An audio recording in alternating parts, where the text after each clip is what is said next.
Nós, a Europa, tem a ver com a Europa, tem a ver consigo. À sexta, uma reflexão sobre a atualidade europeia.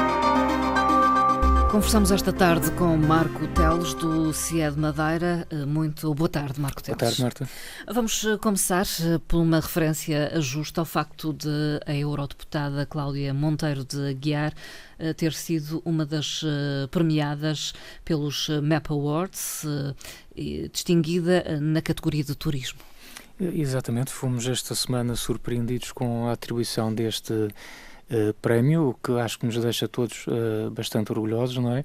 Alguém com origem aqui na região e, portanto, é um prémio prestigiante não apenas para a eurodeputada Cláudia Monteiro de Aguiar, mas naturalmente também para toda a região. Fica também demonstrado que também no Parlamento Europeu somos muito bons naquilo que fazemos e portanto, fica também aqui expresso os nossos parabéns à eurodeputada pelo prémio conseguido. Outro tema que queremos destacar hoje tem a ver com um concurso EU Geração 30. Exatamente, EU ou EU Geração 30, também poderá ser desta forma. E este concurso nós até já tínhamos, Marta, creio que há cerca de 3 semanas já teríamos anunciado assim muito ao de leve, digamos assim, o concurso, abordamos de forma muito ligeira, mas de facto era pertinente agora se calhar falarmos, porque este concurso vai estar a decorrer até o dia 30 do próximo mês, 30 de abril. O prémio é relevante? O prémio é extremamente interessante. Nós falamos de um passe, aliás 3 passes, são para os 3 primeiros classificados, um passe Interrail global, que permite viajar praticamente por toda a Europa, cerca de 30 países, e durante um mês, portanto, de forma consecutiva, se assim houver forças para isso. Portanto, e em primeira classe, o que é realmente um prémio bastante interessante. E isto surge como uma iniciativa de 2 instituições, neste caso o Gabinete do Parlamento Europeu em Portugal e também da representação da Comissão Europeia em Portugal, que se uniram para desenvolver este concurso digital no âmbito das celebrações dos 30 anos de Portugal na União Europeia. Vamos esclarecer quem pode e como pode participar. Quem pode, toda a gente pode, sendo residente num dos 28 Estados-membros, não é? Em princípio, maior de idade, havendo aqui também esta exceção que mesmo sendo menor de idade é possível, mediante uma autorização dos tutores, dos pais, participar neste concurso, mas ele é efetivamente muito simples. O que se pede é que os interessados entrem na página, tudo isto corre nas plataformas das redes sociais, já se sabe, portanto, entrar na rede do Facebook de uma destas 2 instituições, portanto, ou do Gabinete do Parlamento Europeu em Portugal ou da representação da Comissão Europeia, e, portanto, mal se entre numa destas 2 páginas, encontramos logo no banner, na imagem de capa destas instituições, uma referência a este concurso EU Geração 30. A partir daí, desencadeia-se uma aplicação onde pede apenas o correio eletrónico do participante. E a tarefa propriamente dita é, no fundo, redigir uma frase, um pensamento que de algum modo retrata as expectativas, os desejos, as ambições para o futuro do projeto europeu. Isto tem um limite que são 140 caracteres. Uma frase muito simples, 2 frases, um pensamento sobre esta temática, que depois de ficar lá registada, ela será validada pela organização deste concurso, será publicada nesta mesma aplicação da rede social e a partir daí o processo é simples. Portanto, até 30 de abril irá decorrer a votação online sobre estas frases dos participantes e, portanto, a ideia é que as 10 frases mais votadas sejam depois selecionadas por um júri e entre estas 10 será feita uma análise muito ponderada e o júri irá escolher então as 3 opiniões, as 3 frases, os 3 projetos que consideram mais pertinentes em relação ao tema deste mesmo concurso. O Marco Teles olhou para a semana e vai destacar algumas notícias. As primeiras têm a ver com apoios financeiros que a União Europeia concedeu no plano internacional. Sim, este é um tema que às vezes passa um bocadinho muito ao lado, mas recordando até o que nós tivemos em 2015, como se sabe, 2015 foi o Ano Europeu para o Desenvolvimento e, aliás, uma das tónicas da celebração desse ano era precisamente relembrar que para além de todo o trabalho que é feito internamente a nível do espaço europeu, dos 28 Estados-membros, há todo um trabalho que também é feito no exterior, no plano internacional, e que muitas das vezes passa ao lado. Por exemplo, tem aqui duas notícias aqui relacionado com diretamente apoios financeiros. O facto da União Europeia ter anunciado esta semana disponibilizar 10 milhões de euros para a investigação sobre o vírus Zika, e portanto isto é o abrigo no fundo do programa, o quadro Horizonte 2020, que é de resto tutelado pelo nosso, entre aspas, comissário português Carlos Moedas, e também o anúncio de uma verba da ordem dos 445 milhões de euros em ajuda humanitária para a situação da Síria. Portanto, isto é dinheiro que não é dado, obviamente, diretamente ao país, ao Estado desse país, mas ou ao governo, mas é dado através de, ou é distribuído através de organizações internacionais ligadas à ajuda humanitária, ONGs, que estão no terreno e que, no fundo, vão tentando também dar resposta às dificuldades que se sente naquela situação e neste país em particular. Portanto, há aqui todo um trabalho em termos de ajuda financeira, que por vezes creio que vale a pena relembrar que a União Europeia não se fecha apenas sobre os 28 Estados-membros, mas também tem uma presença forte no plano internacional. Entretanto, está a decorrer o Conselho Europeu.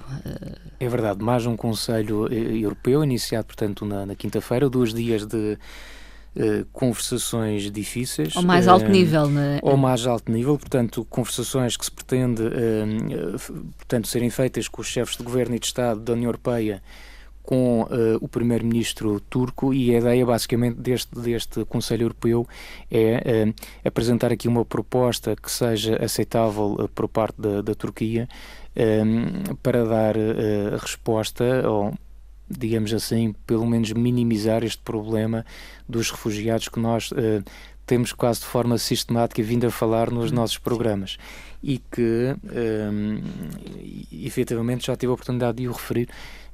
Continuo a achar que é de facto se calhar o maior problema que a União Europeia tem pela frente, não só pela questão humanitária propriamente dita, que é grave. Neste momento, por exemplo, a questão da Grécia, o próprio Presidente do Parlamento Europeu dizia isso, não queria que a Grécia se tornasse num gigantesco campo de refugiados, mas na verdade é isso que está a acontecer.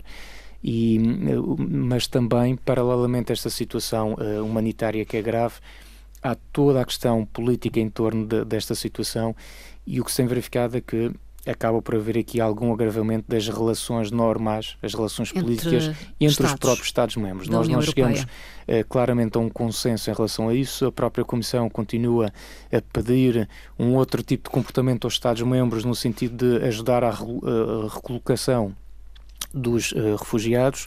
Portugal, nesse aspecto, tem dado um exemplo. É verdade que, à medida das nossas possibilidades, é certo, não recebemos muitos, mas já recebemos alguns, e, portanto, temos demonstrado essa boa vontade, mas, portanto, há aqui um longo caminho a percorrer, e depois há esta situação agora, a última proposta, digamos assim, que é a tal situação dos refugiados ou dos migrantes ilegais serem devolvidos ou serem enviados para a Turquia, sendo depois no plano internacional se coloca a questão que a Turquia, porventura, não será o país exemplar do ponto de vista dos direitos humanos. Aliás, o Presidente do Parlamento também veio dizer que, no que toca ao tratamento dos refugiados, a Turquia tem sido exemplar.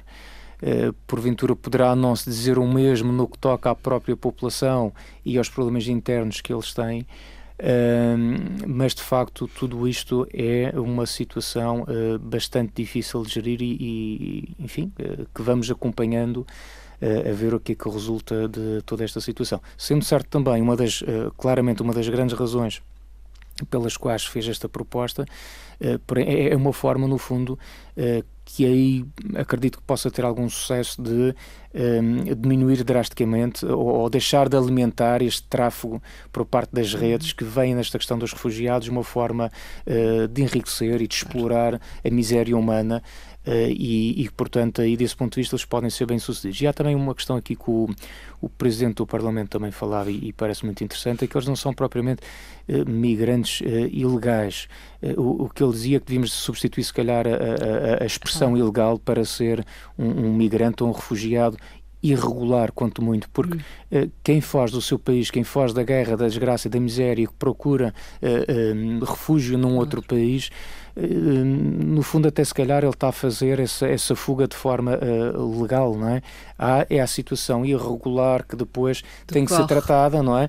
E portanto a ideia desta nova proposta é que eles passem todos, digamos assim, primeiro pela Turquia, que seja a base de recepção dos refugiados, não é, ou dos migrantes, e que a partir daqui sejam analisados caso a caso, e portanto quando entram no espaço europeu, que seja essa entrada seja feita de forma legal e sem, obviamente, alimentar esta rede de traficantes que gera aqui um problema bastante grande. Lisboa é finalista do Prémio Semana Europeia da Mobilidade 2015. Exatamente, portanto o Prémio Semana Europeia da Mobilidade 2015 procura distinguir as autoridades locais que promovem a mobilidade urbana sustentável e, portanto, isto é um prémio que vem na sequência da celebração da Semana Europeia em 2015, entre os dias 16 e 22. Portanto, todos os anos repete-se esta efeméride. Portanto, vamos ter novamente também este ano, novamente, uma Semana Europeia da Mobilidade. E este ano a Comissão recebeu, portanto, 53 candidaturas na sequência desta semana, de 19 países, e, portanto, houve um painel de peritos que analisou estas mesmas candidaturas e decidiu nomear como finalistas a cidade de Lisboa, de Múrcia e Palma de Maiorca e, portanto, estes três finalistas serão depois, entre eles, será feita uma análise e será feito o anúncio no dia 20 de Abril para ver, de facto, qual destas cidades ou destes municípios se empenhou de forma mais criativa na questão da mobilidade.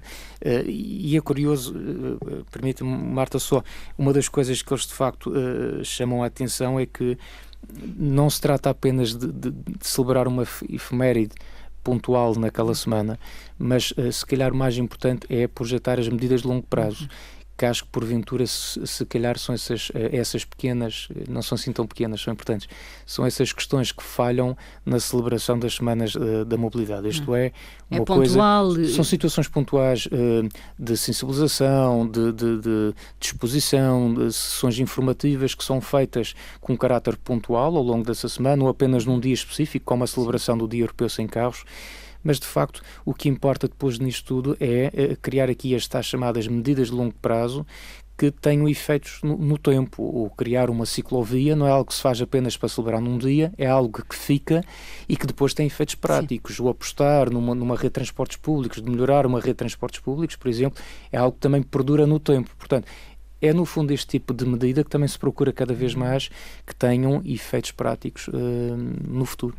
Este ano celebra-se de novo a Semana Europeia da Mobilidade e já há um tema escolhido. Já, portanto, chama-se o mote para o ano 2016 é Smart Mobility Strong Economy. A ideia é que uma mobilidade inteligente e sustentável tem também benefícios práticos para o desenvolvimento da economia local.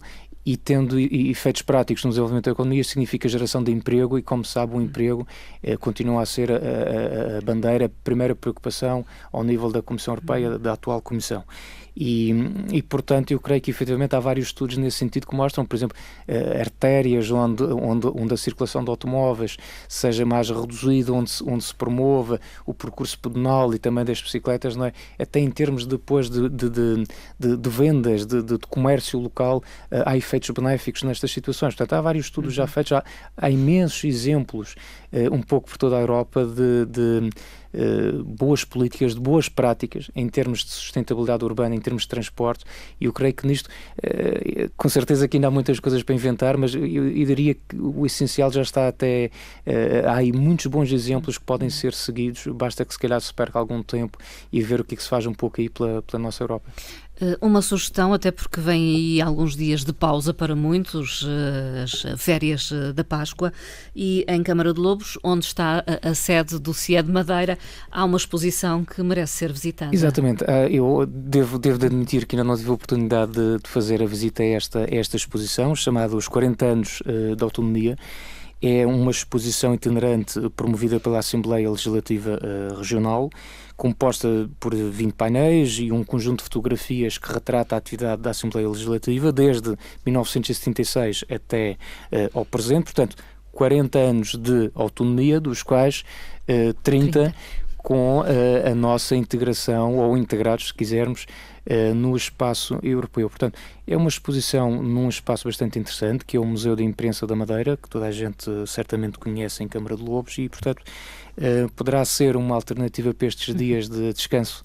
E uma outra sugestão, para quem preferir uma leitura, porque não, tem a ver com a publicação ainda esta semana do relatório A União Europeia em 2015. Isto parece-me um documento bastante interessante porque muitas das vezes há aquela ideia em relação às questões europeias, tudo o que é feito ainda está um pouco escondido e eu confesso não partilho essa opinião. Habitualmente o que é feito, os programas que existem, tudo isso está a algures disponível, é divulgado, existem relatórios para tudo e mais alguma coisa. Quanto muito a questão pode ser colocada ao contrário, se nós temos depois pachorra, ou vontade, ou tempo até, não é?